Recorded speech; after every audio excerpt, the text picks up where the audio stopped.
اور اللہ ان کو خوب جانتا ہے۔ اللہ کسی کی ذرہ بھر بھی حق تلفی نہیں کرتا،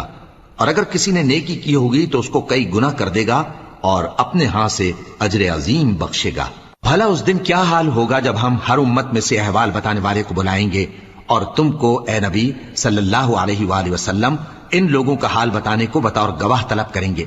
اس روز کافر اور پیغمبر کے نافرمان آرزو کریں گے کہ کاش ان کو دھسا کر زمین برابر کر دی جاتی، اور وہ اللہ سے کوئی بات چھپا نہیں سکیں گے۔ مومنو، جب تم نشے کی حالت میں ہو تو جب تک ان الفاظ کو جو منہ سے کہو سمجھنے نہ لگو، نماز کے پاس نہ جاؤ، اور جنابت کی حالت میں بھی نماز کے پاس نہ جاؤ یہاں تک کہ غسل کر لو۔ ہاں، اگر بحالت سفر رستے چلے جا رہے ہو اور پانی نہ ملنے کے سبب غسل نہ کر سکو تو تیمم کر کے نماز پڑھ لو، اور اگر تم بیمار ہو یا سفر میں ہو یا کوئی تم میں سے بیت الخلا سے ہو کر آیا ہو یا تم نے عورتوں سے